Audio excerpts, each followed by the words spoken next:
तो last class में हमने कंडक्शन खत्म किया था, आज रेडिएशन स्टार्ट करेंगे।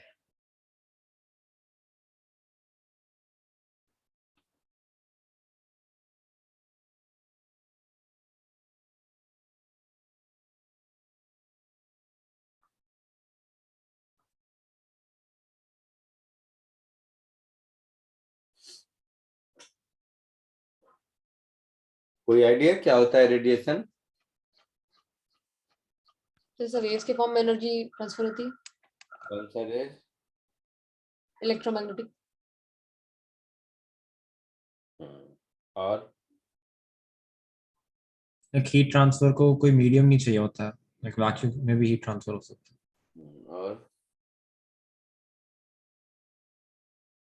और मैग्नेटिक फील्ड ऑल्टरनेटिंग मैग्नेटिक और इलेक्ट्रिक फील्ड होते हैं which are perpendicular to each other, ऐसा कुछ। ठीक है, चलो सबको आता है, सबका सही है। तो दो चीजें ध्यान दो इस चैप्टर के पॉइंट ऑफ व्यू से कि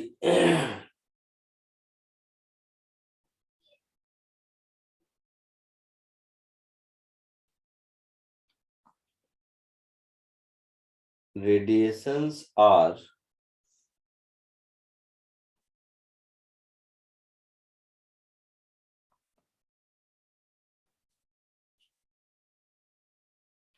इलेक्ट्रोमैग्नेटिक वेव्स, पहली चीज। दूसरा, it doesn't require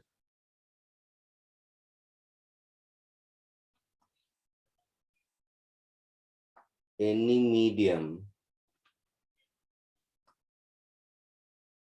to travel.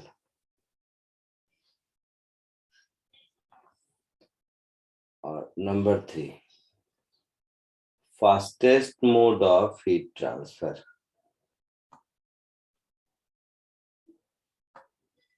Fastest mode of heat transfer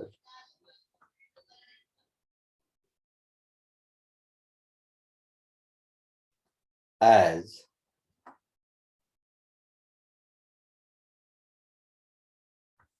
energy transfer takes place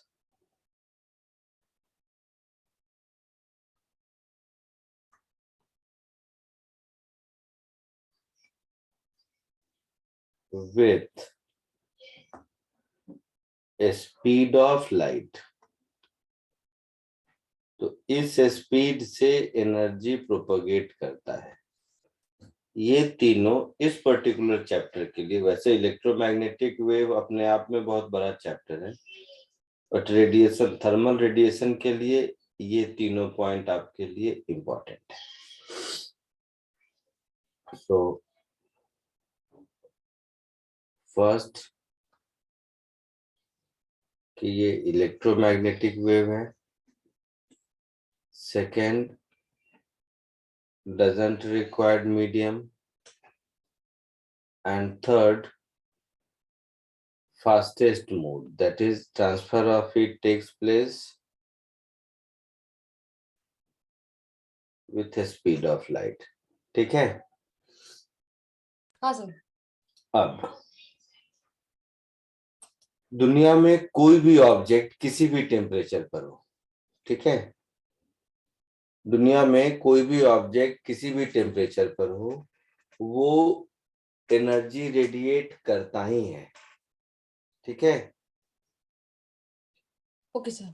unless absolute zero. जो एब्सोल्यूट जीरो टेम्परेचर का कॉन्सेप्ट आया है वो ये है कि एब्सोल्यूट जीरो वो टेम्परेचर है जिस टेम्परेचर पर कोई भी एनर्जी, कोई भी ऑब्जेक्ट थर्मल रेडिएशन नहीं करता है, ठीक है। Yes sir. सो हर ऑब्जेक्ट किसी भी टेम्परेचर पर हो वो एनर्जी रेडिएट करेगा ही करेगा।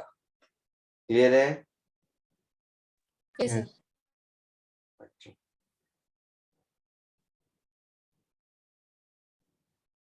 सो इसको फिजिक्स के लैंग्वेज में हम लोग ऐसा कहते हैं, प्रिवोस्ट theory of exchange.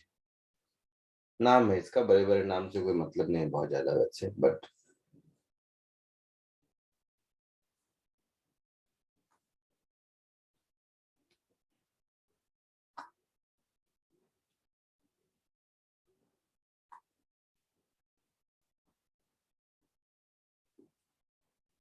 Prevost theory of exchange. इस एक्सचेंज का मतलब ये हुआ कि कोई भी ऑब्जेक्ट किसी भी शेप साइज का हो, किसी भी शेप साइज का, किसी टेम्परेचर पर हो, तो इसमें से रेडिएशंस, थर्मल रेडिएशंस बाहर निकलेंगे ही निकलेंगे। केवल ये टेम्परेचर एब्सोल्यूट जीरो नहीं होना चाहिए। At the same time surrounding जिस टेम्परेचर पर होगा, सराउंडिंग भी किसी टेम्परेचर पर होगा, तो वहां से कुछ एनर्जी ये एब्जॉर्ब भी करेगा। दोनों काम हमेशा साइमल्टेनियसली होता है, समझ रहे हो? Yes sir. सराउंडिंग से एब्जॉर्प्शन और खुद से एमिशन, दोनों काम हमेशा साथ साथ होता है।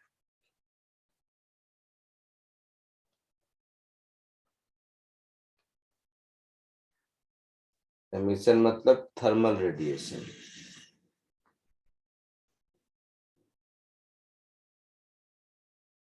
और ये absorption.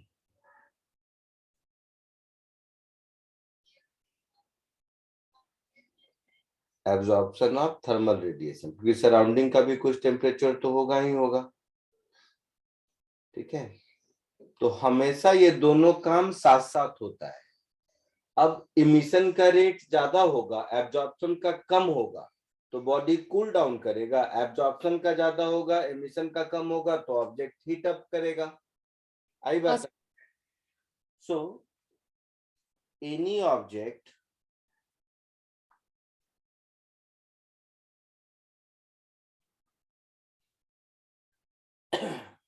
at a temperature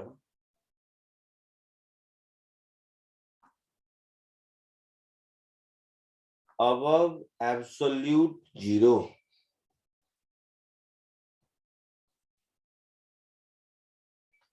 absolute zero मतलब 0 kelvin,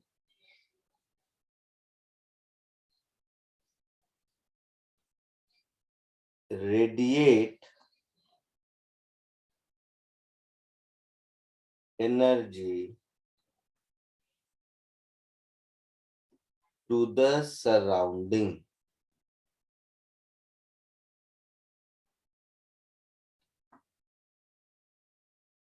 and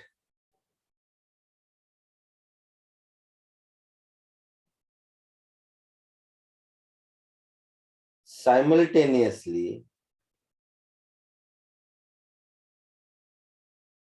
absorb energy from the surrounding।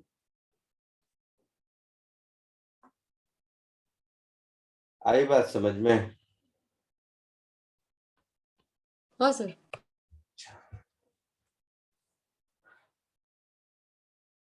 if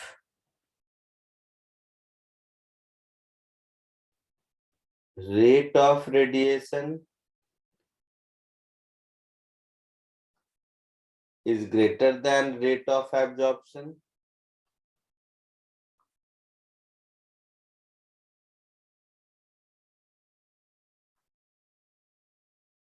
then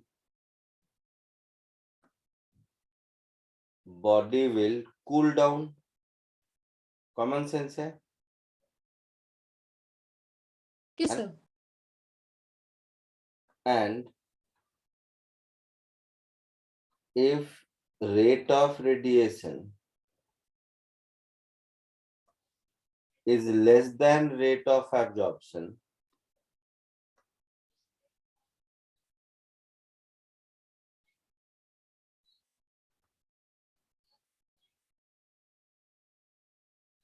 then body will heat up, है ना? कूल डाउन का मतलब है कि टेम्परेचर डिक्रीजेज, हीट अप का मतलब है बॉडी का टेम्परेचर इंक्रीजेज। कॉमन सेंस है ये सब वैसे, यस। है ना? तो इस कॉमन सेंस का नाम ही है Prevost theory of exchange, that is any object at any temperature greater than absolute zero will simultaneously absorb and radiate heat to the surrounding or from the surrounding। आई बात समझ में? जल्दी Yes, से sir. कॉपी कर लीजिए।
Sir हो गया।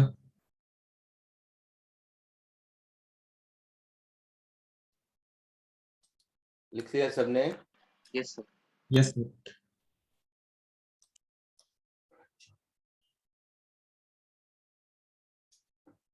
आगे बढ़ो। हाँ सर। अब कुछ इंपॉर्टेंट टर्मिनोलॉजीज देखो, बहुत जरूरी है इसमें।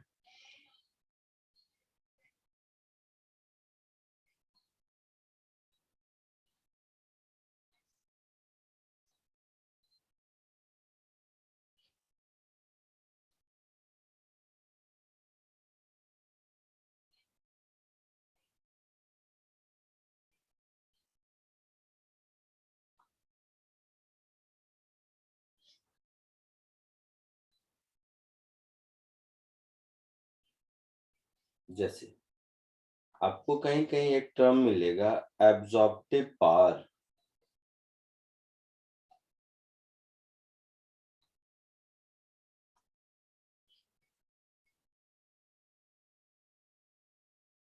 इसको स्मॉल ए से रिप्रेजेंट करते हैं।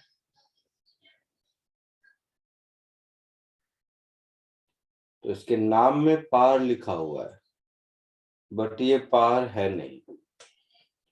ये टर्म समझना इसलिए मुश्किल है क्योंकि इसमें बहुत सारे ऐसे टर्म आते हैं जिसको देखकर ऐसा लगता है कि आई मीन एक ही जैसा है, बट वैसा है नहीं। ठीक है, वो समझने के लिए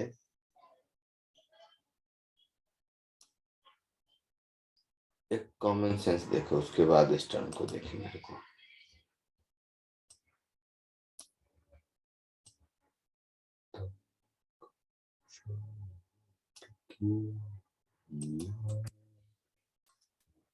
सरिता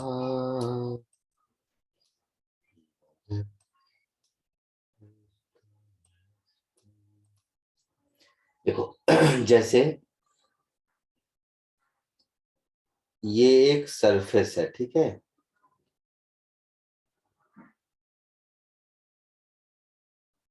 इस सरफेस पर सराउंडिंग से इतने रेडिएशंस आए, इसमें से कुछ एब्जॉर्ब हो गए, कुछ रिफ्लेक्ट होकर वापस चला गया, और कुछ ट्रांसमिट होके फिर सराउंडिंग में वापस चला गया। ऐसा कहा, या इसके नीचे जो भी मीडियम है उसमें चला गया। तो कॉमन सेंस से देखना, जो इस यहां से समझ आएगा, जो एब्जॉर्प्टिव पावर कहते हैं ना, ये होता है total amount of energy absorbed upon amount of energy incident on it. Common sense समझ आया? Yes sir. जितना रेडिएशन उसके पास आया, उसमें से कितना रेडिएशन, कितना फ्रैक्शन एब्जॉर्ब हो गया, उसको कहते हैं एब्जॉर्प्टिव पावर। क्लियर है? यहीं से समझ आ जाएगा दूसरा टर्मिनोलॉजी, रिफ्लेक्टिंग पावर।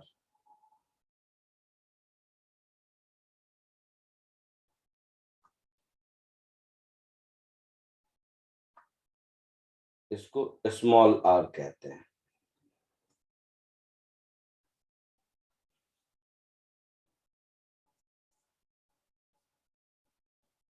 यहीं से दिख रहा होगा, कॉमन सेंस है। Small r is amount of energy reflected upon amount of energy incident on a surface. Common sense है? हाँ सर। Yes sir. और थर्ड टर्म है transmitting power.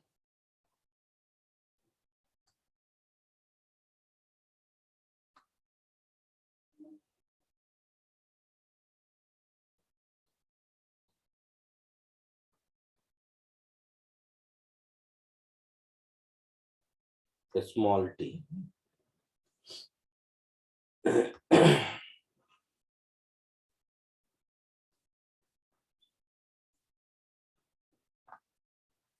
So small t is energy transmitted upon energy incident.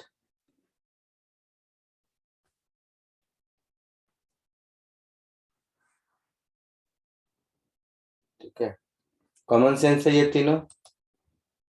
हाँ sir. इस common sense से एक बात समझ आई होगी आप लोगों को कि small a plus small r plus small t, इसकी वैल्यू 1 होगी, यस सर। है ना। Yes sir.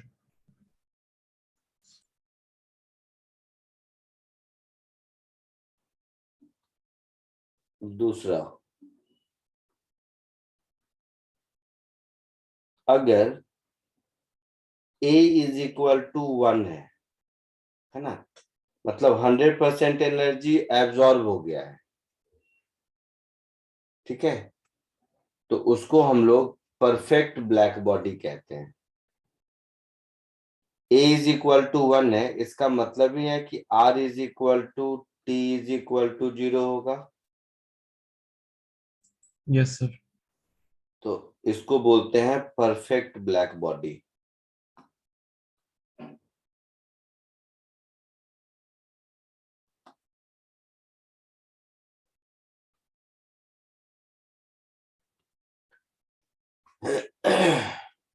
तो यहां से मुझे परफेक्ट ब्लैक बॉडी का डेफिनेशन मिल गया। एक्चुअली होता क्या है कि हर ऑब्जेक्ट सेलेक्टिव वेवलेंथ को एब्जॉर्ब करता है और सेलेक्टिव वेवलेंथ को रिफ्लेक्ट करता है। तो वो जिसको रिफ्लेक्ट करता है वो उसका कलर होता है। Yes sir. और अगर सारे वेवलेंथ को वो एब्जॉर्ब ही कर लेगा, इसका मतलब कुछ एमिट नहीं करेगा, हाँ सर। Yes sir. तब हाँ वो सर। डार्क दिखेगा। सो परफेक्ट ब्लैक बॉडी है ना। सो अ बॉडी और surface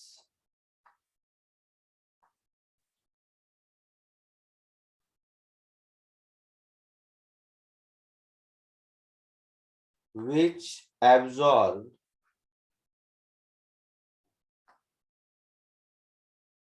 all radiations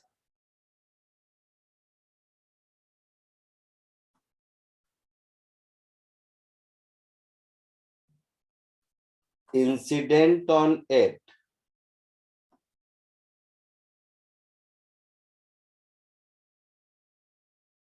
irrespective of their wavelength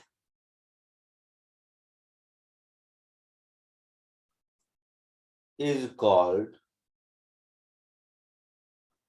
a black body.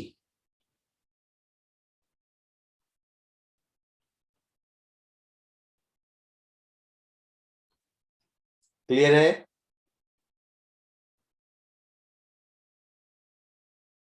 Yes sir.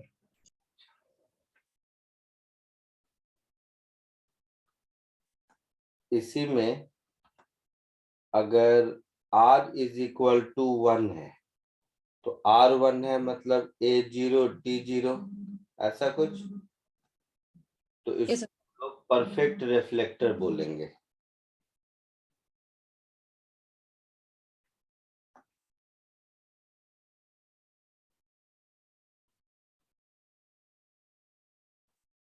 कोई सिग्निफिकेंस नहीं है as far as radiation is concerned, इसमें इसका कोई सिग्निफिकेंस नहीं है, बट हाँ ऐसे ही लिख देता हूं मैं। ठीक, वैसे ही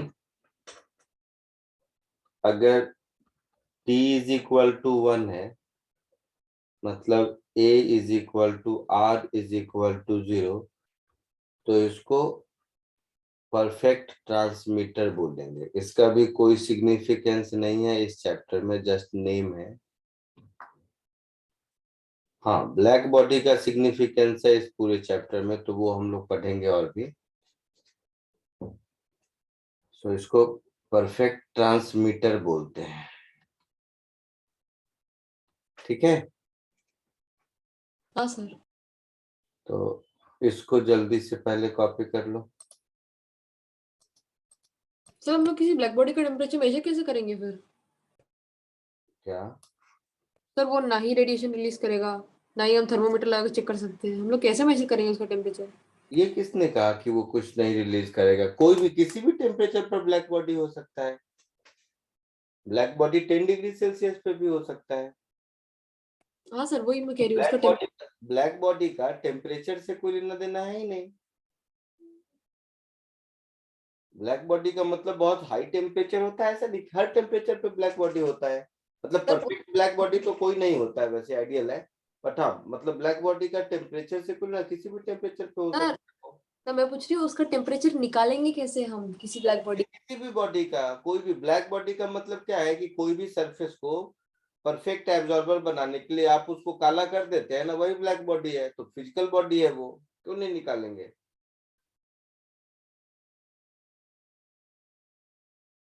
समझ रहे हो, क्यों नहीं निकालेंगे? ये जो कोई भी एकदम पर आई मीन डार्केस्ट ऑब्जेक्ट है, इसको काला कर देते हैं, वो ब्लैक बॉडी ही है और क्या। बट हम अपने कलर से कितना भी काला करते हैं, सारे रेडिएशन एब्जॉर्ब नहीं कर पाता, मैक्सिमम करता है, तो वो परफेक्ट ब्लैक बॉडी नहीं है। बट ब्लैक बॉडी का मतलब यही है। करते थे ना बचपन में कि जाड़ा में काला कपड़ा पहनते हैं, क्यों? क्योंकि मैक्सिमम लाइट एब्जॉर्ब करे, हमें गर्मी लगे स्कूल में। तो हाँ सर। जितना जितना बॉडी ब्लैक होगा उतना ज्यादा रेडिएशन एब्जॉर्ब कर पाएगा। और थ्योरेटिकली 0 से लेकर इनफाइनाइट सारे वेवलेंथ के रेडिएशन को जो ऑब्जेक्ट एब्जॉर्ब कर लेता है उसी को ब्लैक बॉडी कहते हैं। उसका वो तो फिजिकल बॉडी है, जैसे सबका टेम्परेचर निकालते हैं उसका भी निकाल सकते हैं। और ब्लैक बॉडी रेडिएट नहीं करेगा, ये किसने कहा तुम्हें? रिफ्लेक्ट नहीं हाँ सर। करना और रेडिएट नहीं करना दो अलग चीज है।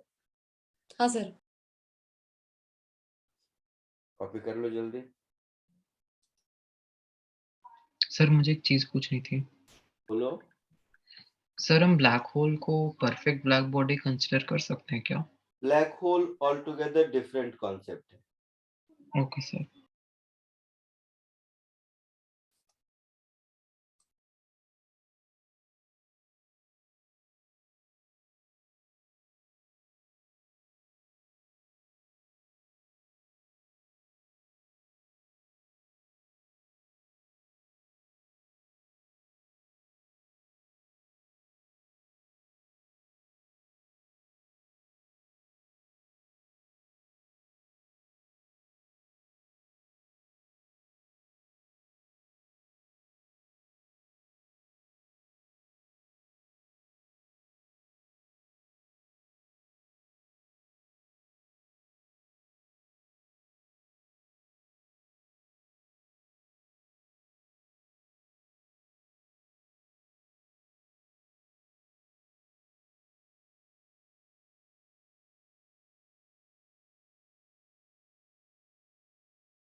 सर हो गया।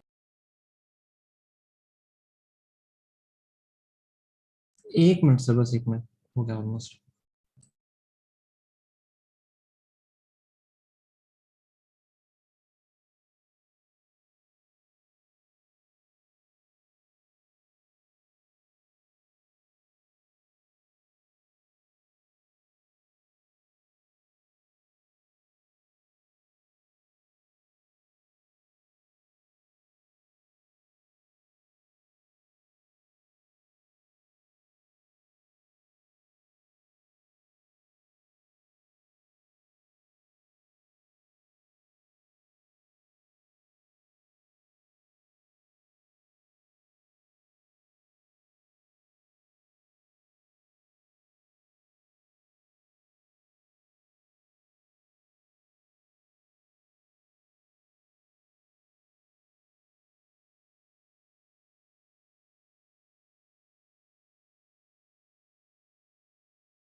हो गया सबका?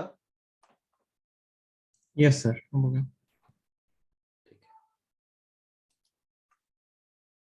Next, fourth terminology.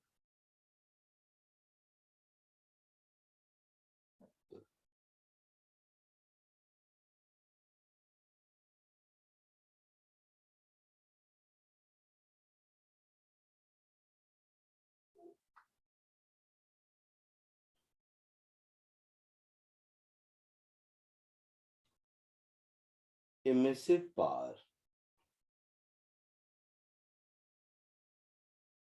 इसको कैपिटल ई से रिप्रेजेंट करते हैं। तो देखो, सुनने में ये एब्जॉर्प्टिव पावर के जैसा लगता है ना? ये ऊपर में जो 3 पावर हमने देखा था, सुनने में वो सिमिलर साउंड करता है ना? हाँ सर। लेकिन ये उसके जैसा नहीं है। उसके जैसा मतलब ये एक्चुअल में पावर है। मीन्स जैसे अभी हमने देखा था प्रीवोस्ट थ्योरी में कि ऑब्जेक्ट किसी भी टेम्परेचर पर हो, एनर्जी रेडिएट करेगा ही करेगा। Yes sir. सपोज कोई एक ऑब्जेक्ट है किसी भी टेम्परेचर पर, तो इससे एनर्जी हर जगह रेडिएट होगा चारों ओर। Yes sir.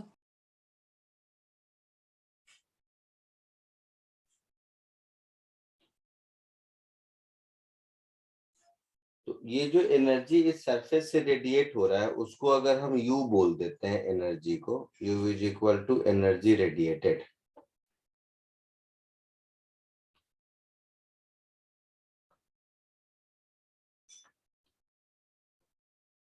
तो इससे एनर्जी तो हर डायरेक्शन में निकलेगा ना, समझ रहे हो? चारों ओर निकलेगा पूरे सॉलिड एंगल में, हाँ सर। है ना? तो इसको, इसका एक्चुअल डेफिनेशन ये है कि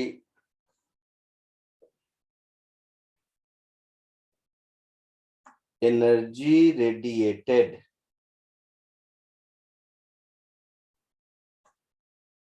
per unit time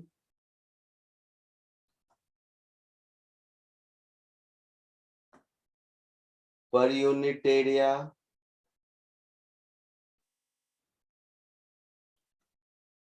per unit direction. Per unit direction मतलब पर यूनिट सॉलिड एंगल।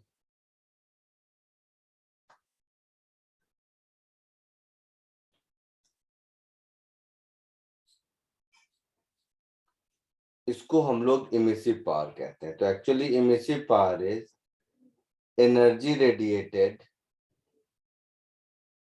या यू कह दो, पर डेल्टा यू नहीं तो यू कह दो, ऐसे energy radiated per unit area, per unit time, per unit solid angle. मतलब ये एंगल को अगर मैं ओमेगा बोल दूं कि इस ओमेगा एंगल से अगर यू एनर्जी, ऐसा आई बात समझ में? इसका यूनिट क्या होगा? तो एनर्जी का जूल, एनर्जी का जूल होता है, यस सर। हाँ सर। और जूल पर यूनिट टाइम मतलब जूल पर सेकेंड वॉट हो गया, यस सर। हाँ सर। और नीचे एरिया है तो वॉट पर मीटर स्क्वायर हो गया। हाँ सर। और सॉलिड एंगल का एक्चुअल में कोई यूनिट तो होता नहीं है ना, स्टेरेडियन यूनिट है, डायमेंशन कुछ नहीं होता, मेरा ये कहने का मतलब है। हाँ सर।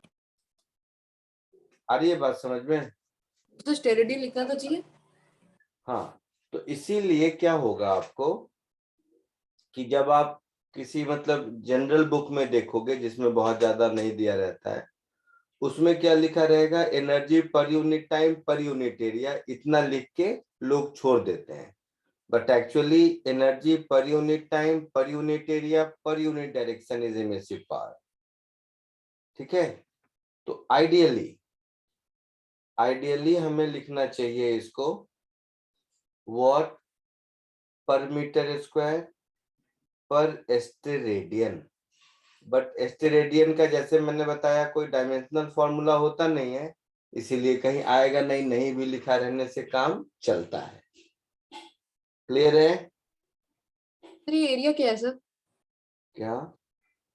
ये एरिया क्या है sir? Surface area of black body.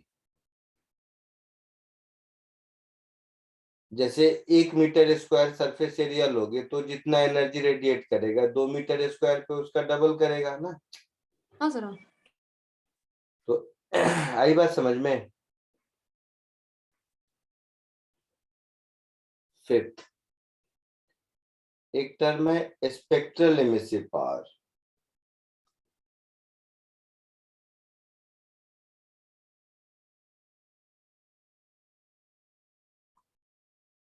Sir वो ऊपर लाइक वो सॉलिड एंगल के लिए ओमेगा लिखा है कि क्या लिखा है वो? ओमेगा लिखा है। Okay sir. Spectral emissive power, इसको ई लैम्डा ऐसे रिप्रेजेंट करते हैं।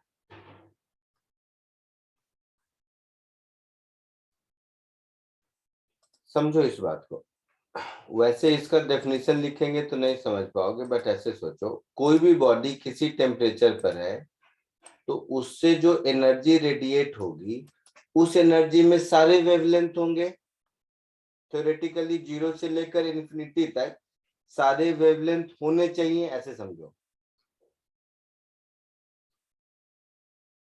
समझा कुछ कि नहीं? नहीं सर। वापस बोलो। जैसे मान लो कोई क्रिकेटर है, ऐसे समझते हैं, कोई क्रिकेटर है, ठीक है?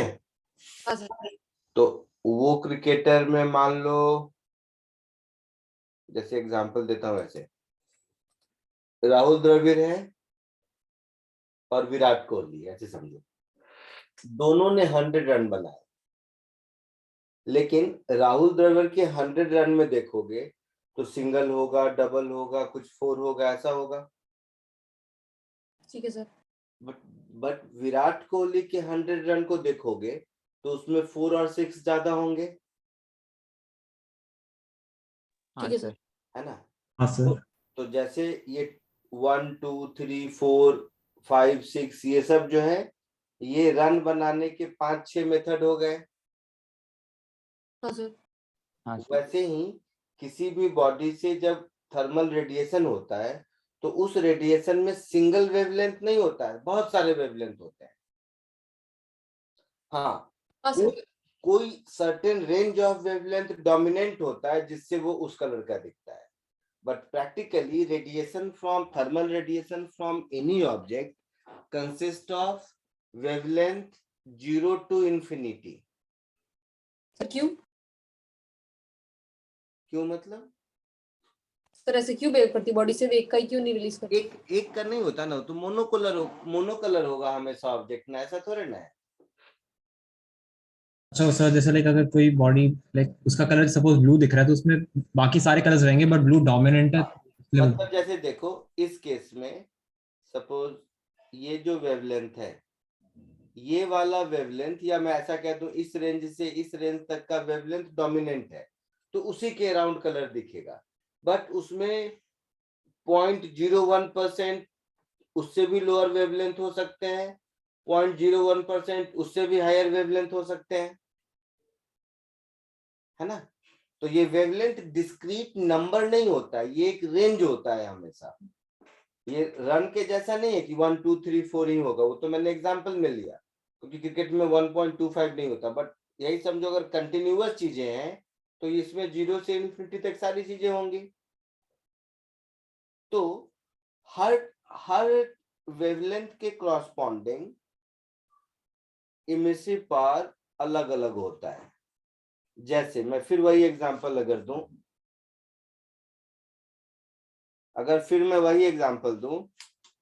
कि राहुल द्रविड़ ने 100 रन बनाया, तो उसके 100 में जोड़ोगे तो 4 का कंट्रीब्यूशन कुछ होगा, 1 का कुछ होगा, 2 का कुछ होगा। विराट कोहली में 4 का, तो विराट कोहली बारे में 4 का कंट्रीब्यूशन ज्यादा दिखेगा। हाँ सर। तो वो 4 उसके लिए डोमिनेटिंग वेवलेंथ हुआ। हाँ sir.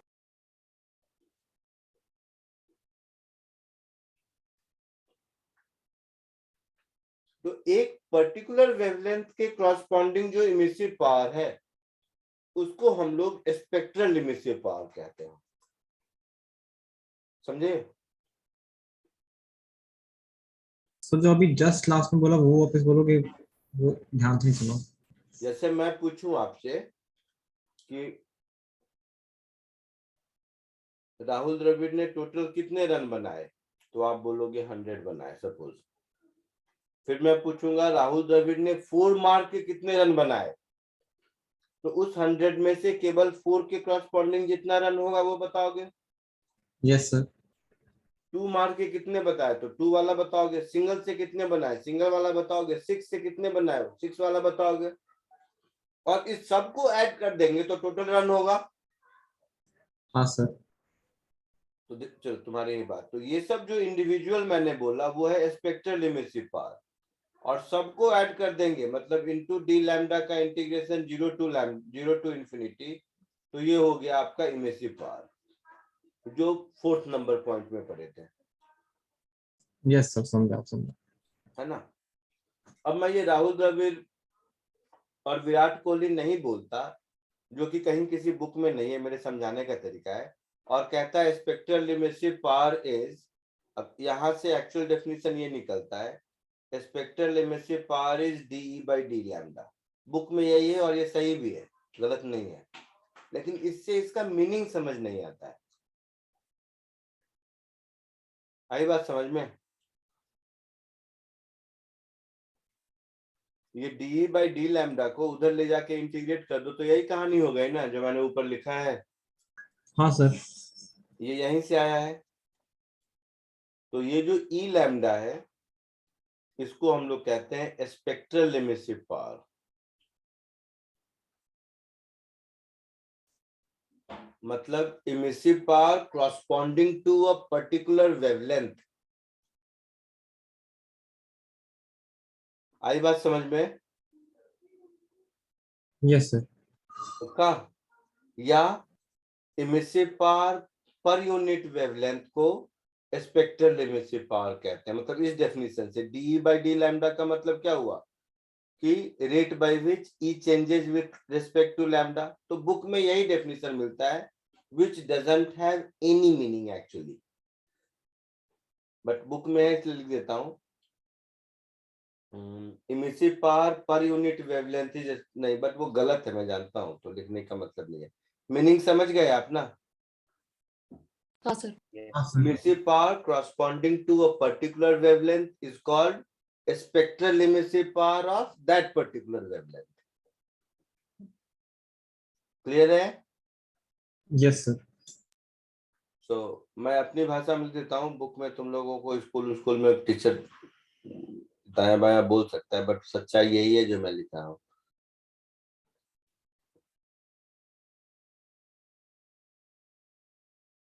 The spectral emissive power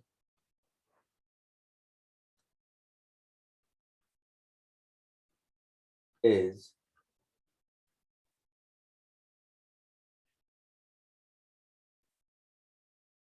emissive power corresponding to a given wavelength. Clear है? बट अभी जानबूझ के तुम लोग किसी टीचर को परेशान मत करना, समझने के लिए मैं बोला, ये फैक्ट है। बुक के डेफिनेशन के हिसाब से D by D lambda is E lambda. तो ये दो बातें समझ आई, इमिसिव पावर और spectral emissive power. Yes sir. ये दोनों कॉपी कर लो। और सर एक पॉइंट पे अगर हमें एरिया दे दिया तो उसका सॉलिड एंगल क्या क्या होता है सर? वो सेंटर पे जो इंडेंटेड पॉइंट होता है किसी एक उसका पॉइंट का सॉलिड टोटल सॉलिड एंगल 4 पाई होता है। एक पॉइंट के around maximum possible solid angle 4 पाई होता है। बताया था मैंने कभी? नहीं सर। चुप मारूंगा बस। जरूर बताया होगा फिर शुरू में, फर्स्ट लेक्चर में। तभी तो मारूंगा बस। तभी तो स्फीयर का surface area 4 pi r square होता है। सॉलिड एंगल क्या होता है? Area upon r square.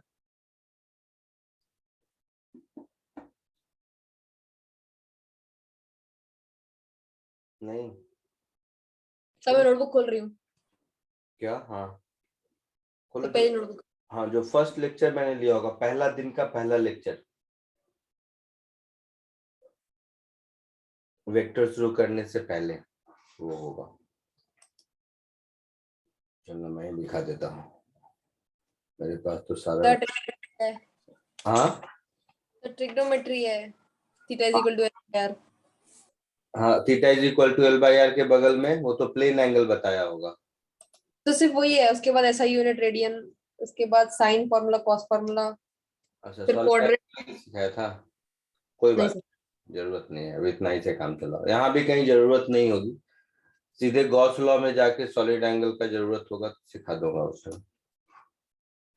Mostly मैं फर्स्ट लेक्चर में सिखाता हूँ, बट वो बच्चे सामने वाले के रिस्पांस पे है।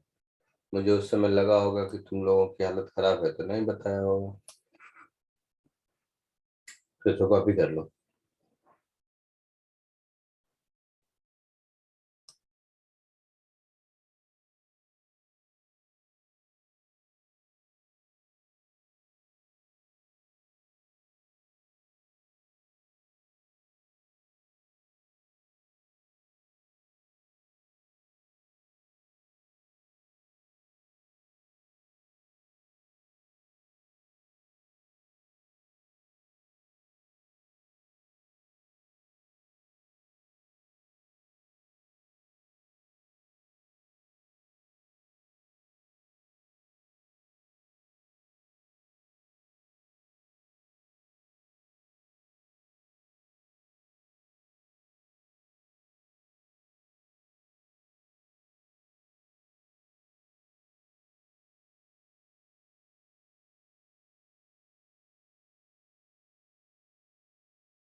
सर लिख लिया।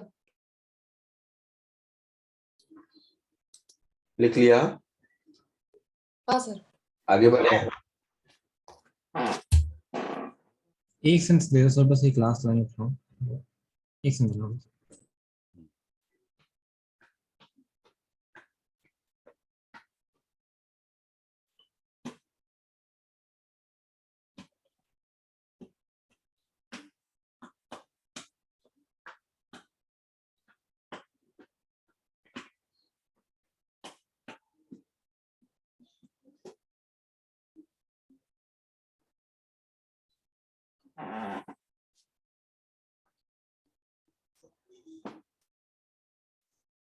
हाँ सर, हो गया।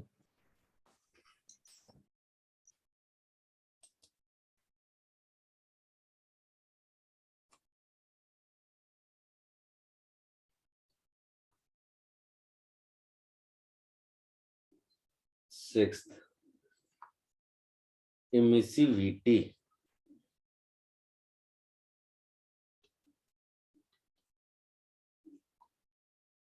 इसको ऐसा एप्सिलॉन के सिंबल से रिप्रेजेंट करते हैं।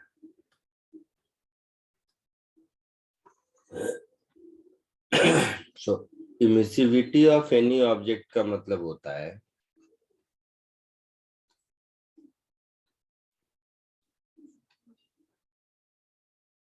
emissive power of object upon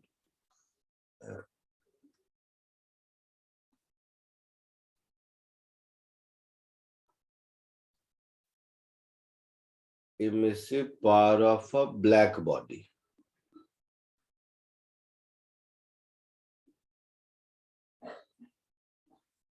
Both at same temperature.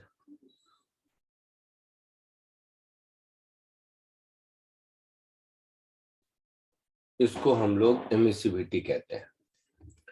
तो इसका मतलब यहां से ये मिल गया कि emissive power of a body is equal to emissivity times emissive power of a black body at same temperature. Yes sir. Yes sir.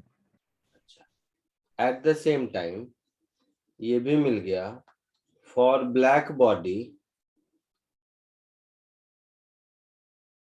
emissivity is equal to 1 yes sir. और absorptive power भी 1 होता है, ये पहले मिल चुका है। हाँ yes sir. है ना?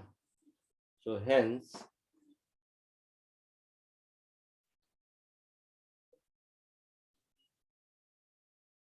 for a black body emissive power is equal to absorptive power, emissivity is equal to absorptive power is equal to 1। आई बात समझ में? यहाँ पर E क्या है? E है emissive power of a body।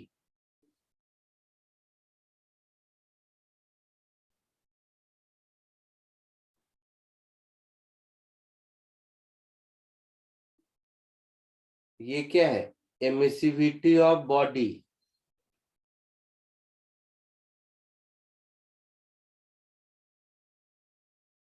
और ये है emissive power of black body at same temperature. समझ रहे हो? Yes sir. सर बट एक डाउट था, जैसे एमिसिविटी और ये एब्जॉर्प्टिव पावर में ब्लैक बॉडी के लिए कोई रिलेशन नहीं है ना, सिर्फ उनकी वैल्यू सेम है, बस इतना ही है कि क्या? क्या दोनों का वैल्यू 1 होगा ना? हाँ सर।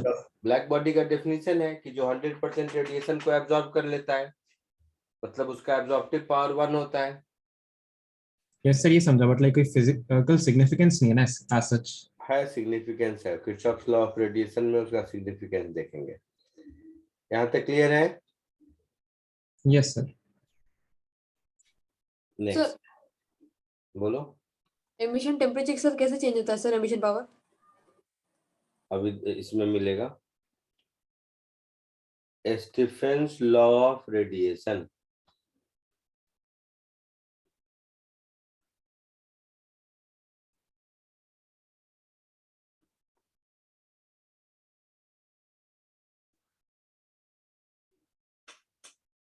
इस लॉ के हिसाब से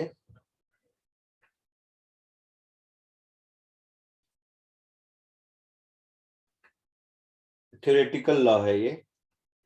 थ्योरेटिकल मतलब इसको बोलते हैं कि इसका डेरिवेशन नहीं होता, ये एम्पिरिकल रिलेशन है। Emissive power of a black body is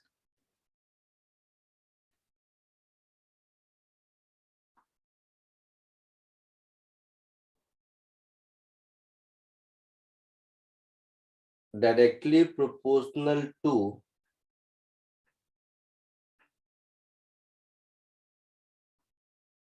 fourth power of its absolute temperature। Absolute temperature मतलब इन केल्विन। हाँ, मतलब इन केल्विन। केल्विन में जो टेम्परेचर होता है उसको एब्सोल्यूट टेम्परेचर कहते हैं। So emissive power of a black body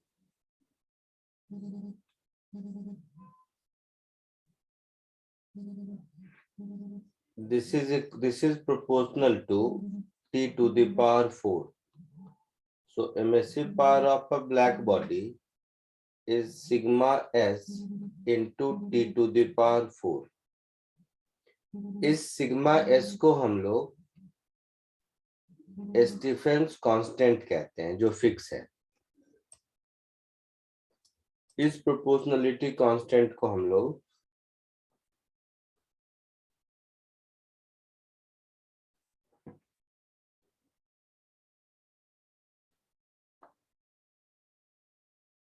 Stephen's constant कहते हैं। इस स्टीफेंस कांस्टेंट की वैल्यू याद रखने की जरूरत नहीं है, ये जब भी कभी पूछा जाएगा तो क्वेश्चन में दिया रहता है। वैसे इसकी वैल्यू होती है, कितनी होती है तो 6 पॉइंट समथिंग तो होता है। किसी को पता है? 5.67 मुझे याद नहीं रहता, ये सब देख लो कहीं से। 5.67 10 raised to -8। 5.67 into 10 raised to -8 unit क्या हो जाएगा? Watt per metre square kelvin to the power 4। आई बात समझ में? इसमें फिर वो स्टेरेडियन ये सब यूनिट लिखा हुआ मिलेगा नहीं, बट वो आप समझ लो। आई बात समझ में? Yes sir. ये कांस्टेंट है जिसकी वैल्यू होती है। अब ऊपर हमने देखा है कि किसी दूसरे ऑब्जेक्ट का एमिसिव पावर कितना होगा, तो एमिसिविटी के डेफिनेशन से हमने देखा कि किसी दूसरे ऑब्जेक्ट का emissive power is epsilon times emissive power of black body at same temperature. मतलब E इज इक्वल टू, हम ऐसा लिख सकते हैं, epsilon into Stefan's constant into T raise to 4। ये किसी भी ऑब्जेक्ट के लिए हो गया अगर उसकी एमिसिविटी पता है तो, है ना? Yes sir. तो ये हो गया एमिसिव पावर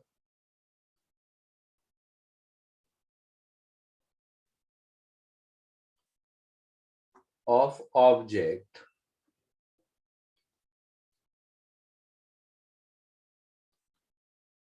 having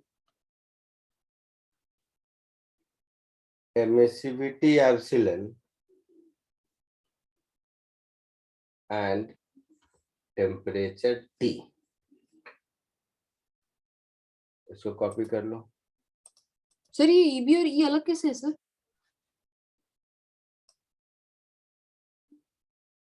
सिक्स से बाकी है लिखना है, यहाँ से ना। कॉपी हाँ, कर। अब बोलो। सर ये ईबी और ई अलग कैसे हो गए सर? अरे E emissive power of any object और EB emissive power of black body. हाँ हाँ ओके सर।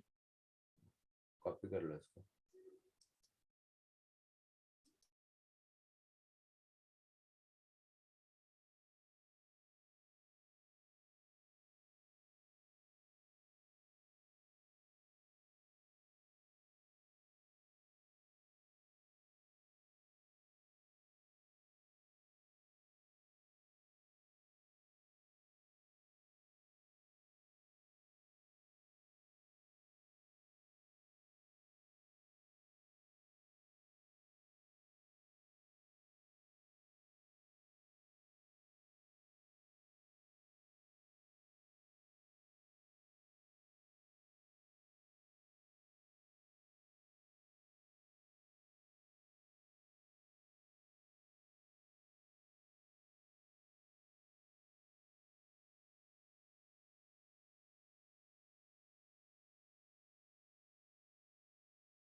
सर वो वहाँ स्टीफन कांस्टेंट में वो watt into kelvin to the power 4 है ना, whole divide by metre square.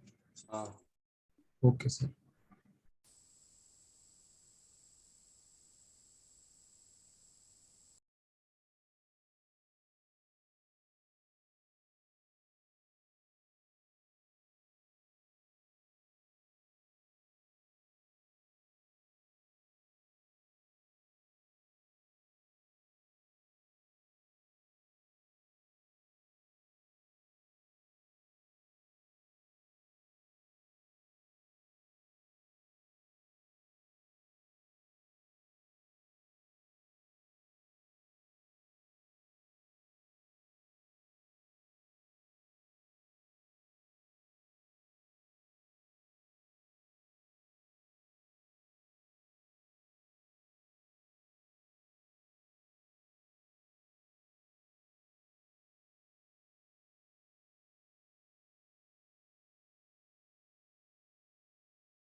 Sir हो गया।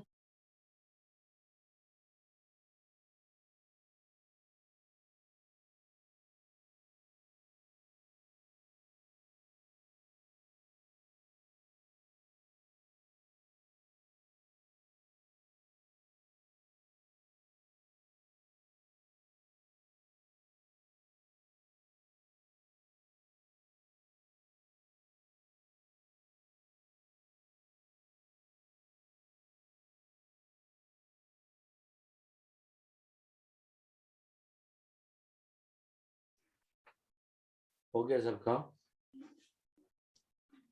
Yes sir. आगे बढ़े? सर बस वो एक लास्ट लाइन बता दो, वो नीचे जो सबसे लास्ट में एमिसिव पावर उसके बाद क्या लिखा है, जूम इन नहीं हो रहा मेरे नीचे। क्या?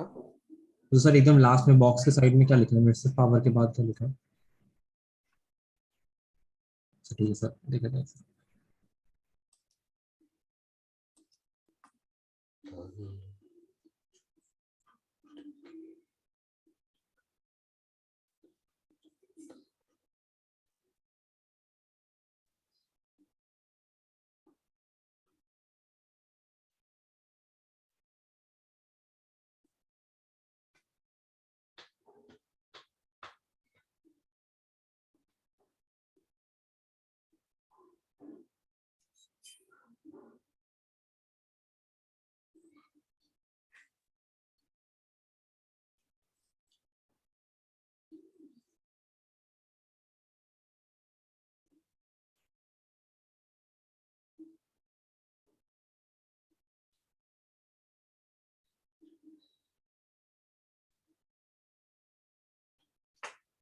ये सर लिखिए।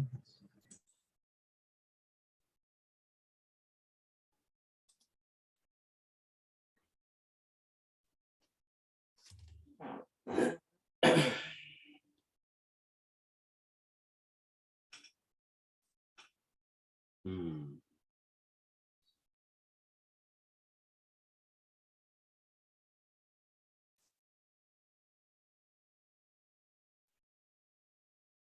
Kirchhoff's law of radiation. क्या इसमें बहुत सारे छोटे छोटे कॉन्सेप्ट हैं, बहुत सारे लॉ हैं। फॉर्मूला तो एक ये दिख रहा है, एक दो और मिलेगा, बट बहुत ही अच्छी चीज है। हर साल रेडिएशन के क्वेश्चन आते हैं। आज केवल थ्योरी पढ़ेंगे, अगली पूरी क्लास में केवल रेडिएशन के ही क्वेश्चन करेंगे, ठीक है? Okay sir. किरचॉफ्स लॉ कहता है ratio of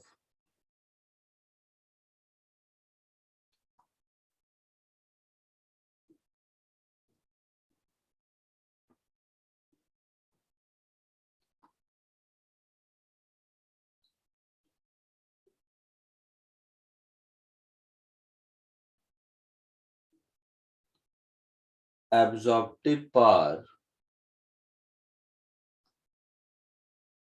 and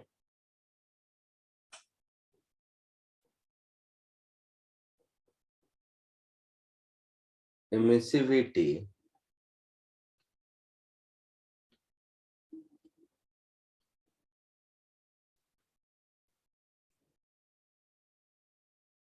is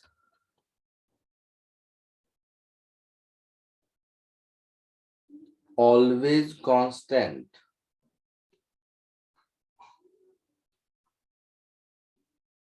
for all objects at same temperature.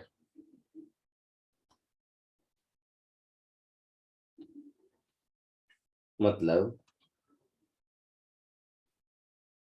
A upon epsilon का ratio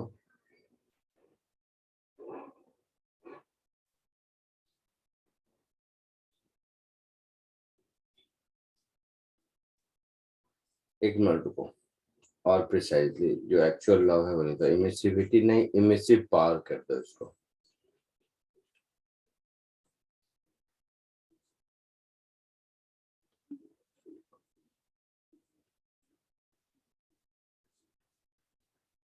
so A upon E, object A हो या ऑब्जेक्ट B हो या ऑब्जेक्ट C हो, कोई भी ऑब्जेक्ट हो, ये रेशियो हर ऑब्जेक्ट का सेम होता है अगर टेम्परेचर सेम है। तो हर ऑब्जेक्ट का सेम होता है मतलब ब्लैक बॉडी का भी सेम होगा।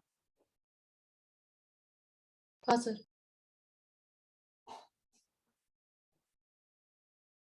तो हम इसको ऐसा कह सकते हैं A/E is equal to 1/EB। Black body का A1 होता है। Yes sir. और सेम टेम्परेचर पर तो इसको E को लिख सकते हैं epsilon times EB is equal to 1/EB same temperature पर। तो यहां से मिल गया A is equal to epsilon. तो हर ऑब्जेक्ट का एब्जॉर्प्टिव पावर और एमिसिविटी का वैल्यू इक्वल होता है। तो इसी को कहने का बहुत तरीका है, जो आप लोग स्कूल में पढ़ते हो कि a good emitter is always a good absorber, ऐसा कुछ। Yes sir. A good emitter is always a good absorber, ये किरचॉफ्स लॉ को ही कहने का दूसरा तरीका है।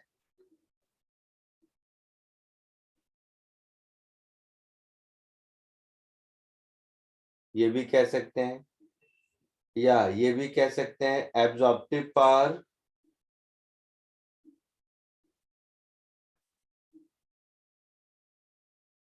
is always equal to emissivity,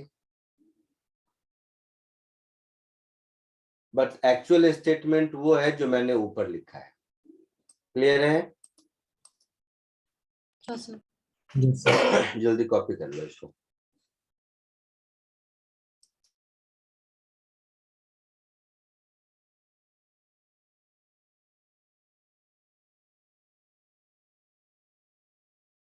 sir but ऐसा क्यों होता है?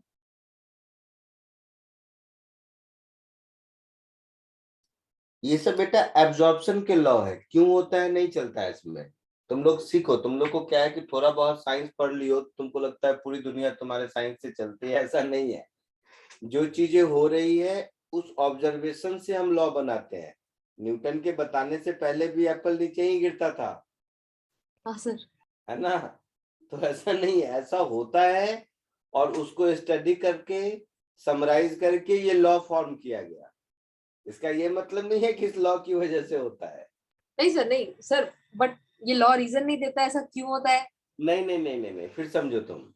अब तुम लोग बहुत बेवकूफ हो, तुम लोगों को लगता है कि साइंस पढ़ने का फंडामेंटल ही मिसिंग है। सर नहीं, ये सब ऐसा कोई नहीं भी लॉ, चुप कर सुन, कोई भी लॉ दुनिया का, चाहे लॉज ऑफ मोशन हो न्यूटन का या कोई भी लॉ हो, लॉ क्या करता है, जो नेचुरल फिनोमेना हो रहा है उसको मैथमेटिकली एक्सप्लेन करने का काम लॉ का है। हाँ या ना? हाँ सर। वो काम है। तो ये फिनोमेना फिजिकली हो रहा है कि हर सर। टेम्परेचर पर इसको रिप्रेजेंट करने का काम लॉ का है, तो ये लॉ है। कहाँ समस्या है तुम्हें? फर्क सिर्फ इतना है कि ये सारे लॉ को अगर वही मैथ से कुछ मैं डिराइव करके लाता तो तुम लोग पूछना बंद कर देते। नहीं सर, मुझे डेरिवेशन नहीं चाहिए। बट नहीं, डेरिवेशन है ही नहीं तो दो कहाँ से?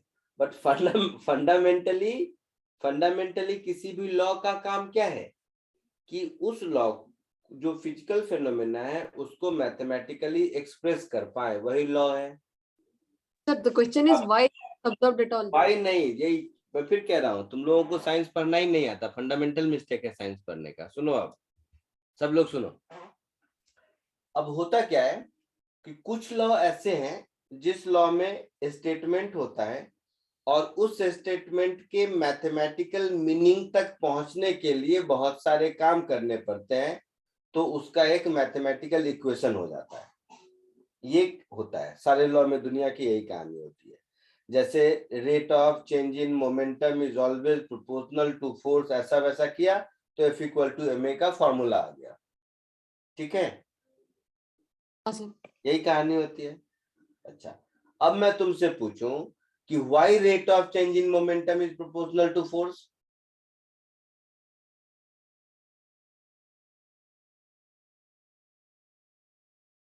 क्या मालूम सर, कैसे कैसे बताएं आप? तो वही मैं बता रहा हूँ ना, लॉ यही होता है। लॉ का काम ये नहीं है कि ये लॉ मतलब फिजिकल फेनोमेना जितने भी हैं जिसको लॉ कहते हैं, बाकी जो छोटे मोटे सप्लीमेंट्री हैं वो उसी से निकलते हैं, बट जो एक्चुअल फिजिक्स के जितने भी लॉ हैं, टोटल पूरे फिजिक्स में 6-7 लॉ हैं, उससे ज्यादा है नहीं। तो हर लॉ क्या है कि जो फिजिकल फेनोमेना हो रहा है वो किस रूल को फॉलो करता है, वो जिस साइंटिस्ट ने ऑब्जर्व किया और उसको फॉर्मुलेट करके लैंग्वेज में या मैथमेटिक्स में करके रख दिया, उसको लॉ कहते हैं। तुम कोई भी लॉ उठा लो ना, दुनिया का कोई भी लॉ, ग्रेविटेशन का ही, force is proportional to product of mass and inversely proportional to square of distance. क्यों? तो ये जो तुम क्वेश्चन कह रहे हो तो दुनिया के हर लॉ में पूछा जा सकता है कि नहीं? हाँ सर। तो अगर दुनिया के हर लॉ को ऐसे क्वेश्चन किया जा सकता है तो इसका मतलब क्या है कि जो फंडामेंटल प्रिंसिपल साइंस पढ़ने का हमारा है उसमें मिस्टेक है। हाँ, अब इस लॉ के बेसिस पर मैं आगे कुछ भी बात करूं उसमें क्यों कैसे आएगा, बट ये जिसको हम लॉ कहते हैं उस लॉ का क्यों कैसे नहीं है। समझ आया? बिहेव करता है। ये हाँ सर। नेचर में जो चीजें एग्जिस्ट हो रही हैं उसको जिस किसी ने अच्छे से without hampering any fundamental principle जो ऑब्जर्व करके लिख दिया वो लॉ है, और वो आगे किसी चीज में वो डिसोबे नहीं होता है, तो यूनिवर्सल लॉ है। हाँ सर। ठीक है, चलो कॉपी कर लो जल्दी।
हो गया?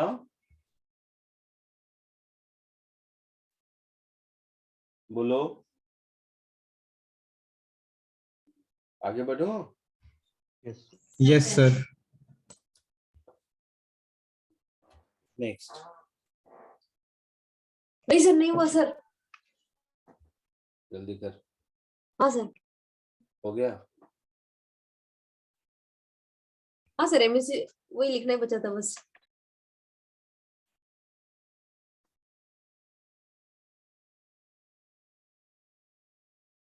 Stephen's Boltzmann law.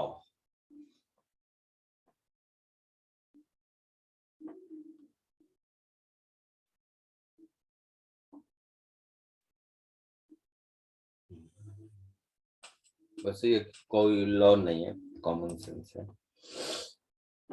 सपोज ये कोई ऑब्जेक्ट है जिसका टेम्परेचर T है और ये सराउंडिंग के T0 टेम्परेचर पर है। तो जैसा मैंने कहा, इससे कुछ रेडिएशन बाहर निकलेगा और साथ ही साथ सराउंडिंग का कुछ रेडिएशन अंदर आएगा। दोनों बातें साइमल्टेनियसली होंगी। Yes sir. सो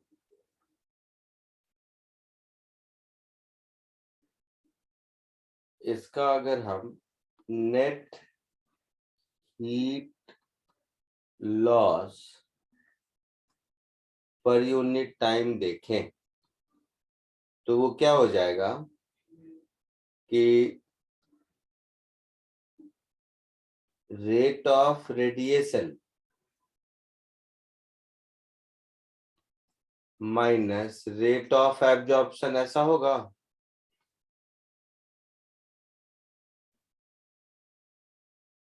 बताओ। Yes sir.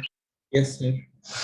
Heat loss, loss word बोल रहे हैं, मतलब MS dt by dt, यही होगा ना, हाँ सर।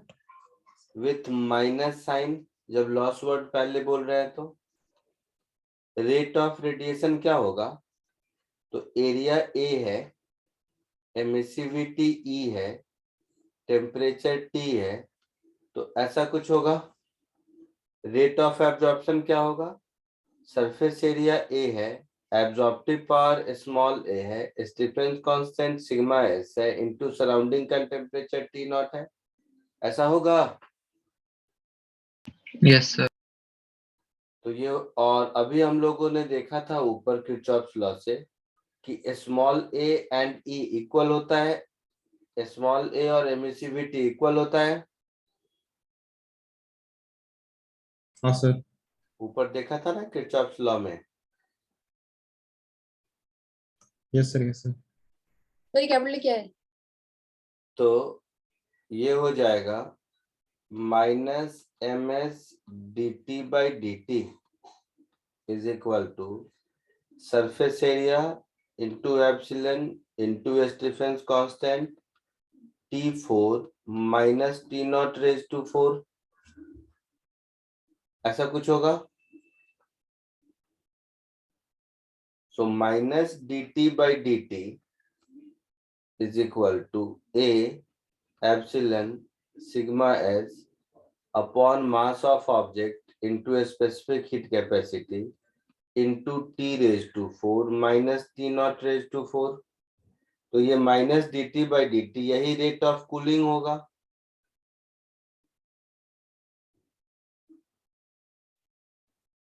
है हाँ ना? सर। इसी को कहते हैं Stefan's law of, Stefan's Boltzmann law. कोई फॉर्मूला नहीं है, कॉमन सेंस है, प्रॉब्लम सॉल्व करने का तरीका। जल्दी से इसको कॉपी कर लो। सर कैपिटल क्या है? क्या? कैपिटल क्या है सर? सरफेस एरिया, ये जो भी बॉडी है उसका सरफेस एरिया जहां पर रेडिएशन आ रहा है या जहां से रेडिएशन जा रहा है, ये सरफेस, एक्सपोज्ड सरफेस एरिया ऐसा बोलते हैं इसको। Capital A is exposed surface area.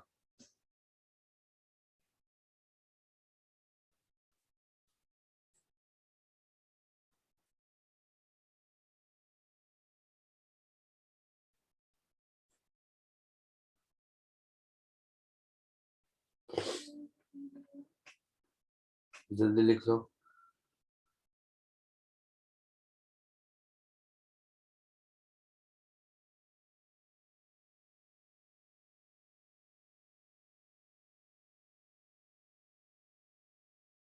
So like वो rate of radiation like sir exposed surface area into like emissive power कैसे, वो नहीं समझा। एमिसिव पावर क्या है? Energy radiated per unit time per unit area. हाँ सर। तो per unit time को एरिया से मल्टीप्लाई कर देंगे तो रेट ऑफ रेडिएशन हो गया energy radiated per unit time. हाँ सर। हाँ तो अच्छा ओके ओके सर। तो सर वो नेट हीट लॉस लाइक वो जो कैलोरीमेट्री में वो वहीं से आया ना। हाँ, net heat loss per unit time. Okay sir. कुछ एनर्जी रेडिएट कर रहा होगा, कुछ एब्जॉर्ब कर रहा होगा, तो जितना रेडिएट कर रहा है माइनस जितना एब्जॉर्ब कर रहा है उतना ही उसका हीट लॉस होगा। यस सर यस सर, क्योंकि याद नहीं था, एक सेकंड के लिए भूल गया था इसलिए पूछा।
हो गया?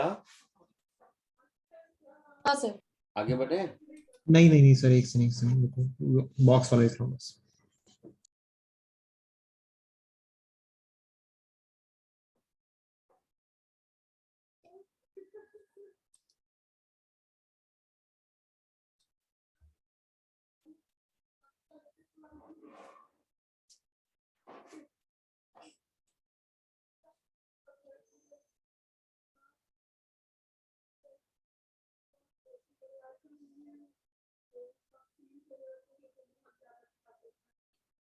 Next, Newton's law of cooling.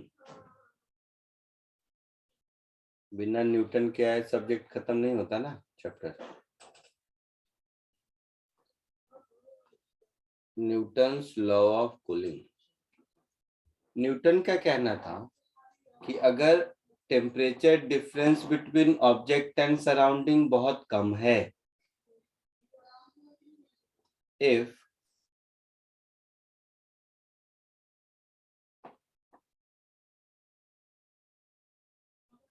temperature difference between object and surrounding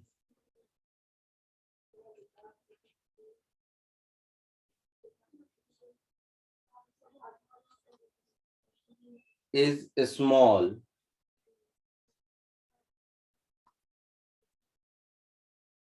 then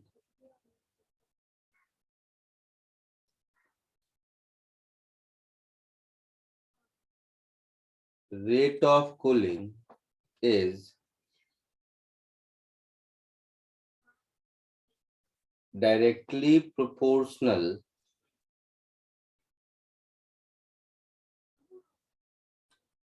to this temperature difference.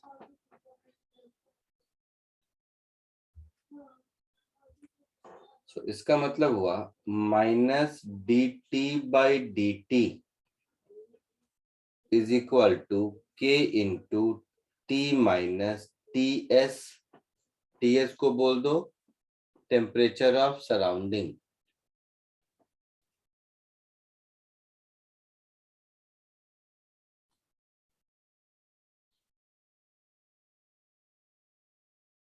आई बात समझ में?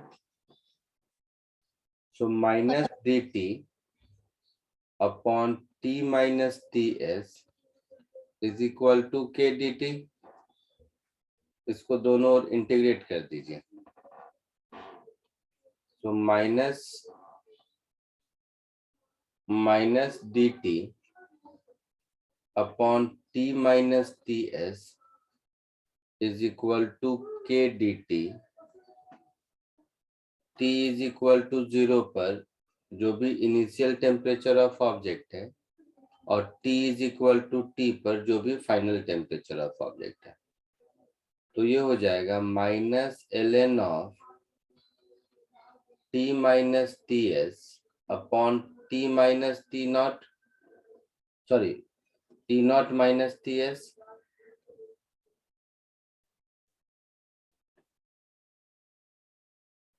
This is equal to kt। तो यहां से मिल जाएगा t minus ts is equal to t naught minus ts into e raise to minus kt, ऐसा कुछ। So temperature t is equal to ts plus t naught minus ts e raise to minus kt। तो ये एक general temperature as a function of time मिला। अगर इसको plot करोगे तो t इज इक्वल टू 0 पर इनिशियल टेम्परेचर t नॉट और सराउंडिंग का टेम्परेचर है Ts। तो देखोगे T इंफिनिटी जब पुट करोगे तब T की वैल्यू Ts के बराबर होगी। तो ये कुछ ऐसे डिक्रीज करेगा। आया समझ में? हाँ सर। तो ये एक फॉर्मूला है जो आपको याद रखना है, और इससे भी ज्यादा इम्पोर्टेंट है न्यूटन्स लॉ ऑफ कूलिंग का ये स्टेटमेंट।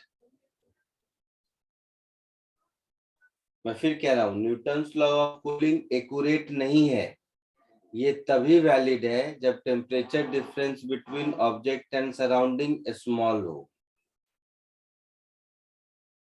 अदरवाइज ये वैलिड नहीं है। हाँ, बट इससे ऊपर जो देखा था आपने स्टीफेंस बोल्ट्जमैन लॉ, इसमें कोई एजम्पशन नहीं है। लेकिन दिक्कत क्या है, इस इंटीग्रेशन से फाइनल टेम्परेचर निकालना मुश्किल है, और इससे कम एक्यूरेट बट कुछ तो रिजल्ट आ ही जाता है। और जितना ज्यादा temperature difference between object and surrounding छोटा होगा, उतना ज्यादा रिजल्ट में एक्यूरेसी होगी। और हम लोगों को, आपको जब क्वेश्चन पूछा जाएगा ना जेई में, तो लिखा रहेगा with Newton's, by using Newton's law of cooling बताइए, क्योंकि यही आपको पढ़ना है। तो जल्दी से इसको कॉपी कर लीजिए, इसको कॉपी कर लीजिए, जिसका जिसका हो जाए लीव कर लीजिए। अगली क्लास में रेडिएशन के प्रॉब्लम करेंगे। रेडिएशन की थ्योरी खत्म हो गई सर एक डाउट है। बट इसके प्रॉब्लम बहुत इंटरेस्टिंग होते हैं, मतलब वो थ्योरेटिकल भी और न्यूमेरिकल भी। हम बोलो बेटा, किसी को कोई डाउट है? क्या बोल रहा सर हम लोग स्मॉल टेम्परेचर डिफरेंस से मतलब कितना अज्यूम करते हैं, कुछ 1-2 केल्विन या वो रिलेटिव होता है? फिर मैं वही बोलूंगा, तुम लोग का साइंस पढ़ने का सारा एप्टीट्यूड गायब हो जाता है। जब भी हम कहते हैं कोई भी दुनिया के किसी भी लॉ में कि ये स्मॉल होना चाहिए, इसका ये मीनिंग नहीं होता है कि ये स्मॉल कितना। इसका मीनिंग होता है जितना जितना ज्यादा स्मॉल होगा हमारा रिजल्ट उतना ज्यादा एक्यूरेट होगा। आई बात ओके समझ? हाँ सर। इसका कोई फिक्स वैल्यू नहीं होता। तो जितना temperature difference between object and surrounding छोटा होगा, रेट ऑफ कूलिंग उतना ज्यादा एक्यूरेट मिलेगा हमें। इसका कोई डिमार्केशन वैल्यू नहीं होता। सर वो क्या है? Okay thank you sir. ठीक है, चलिए कॉपी कर लीजिए, जिसका Thank you, जिसका sir. हो जाए लीव कर सकते हैं। अगली Bye, क्लास sir. में रेडिएशन के प्रॉब्लम्स करेंगे। या बाय। सर होमवर्क कुछ भी नहीं है सर? यहाँ पे के क्या है वो? के कोई भी प्रोपोर्शनलिटी कांस्टेंट है। Okay sir. होमवर्क में मैंने आप लोगों को कुछ दिया है, हीट ट्रांसफर का एक सीट दिया होगा पिछली बार, हाँ सर, कंडक्शन। वो पूरा कर सकते हो। और एससी वर्मा में एक चैप्टर है हीट ट्रांसफर, वो पूरा कर सकते हो, बहुत क्वेश्चन है उसमें। ठीक है सर। बट रेडिएशन के क्वेश्चन मैं अगली क्लास में पहले आपको करा दूंगा, बट रेडिएशन लास्ट में आता है, बाकी सारे तो कर ही सकते हो। Okay, thank you sir.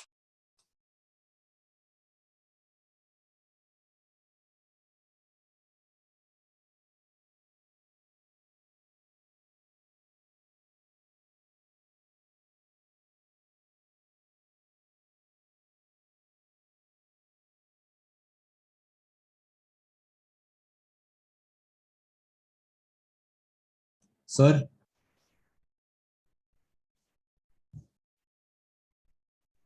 बोलो, कुछ बोल रहे हो?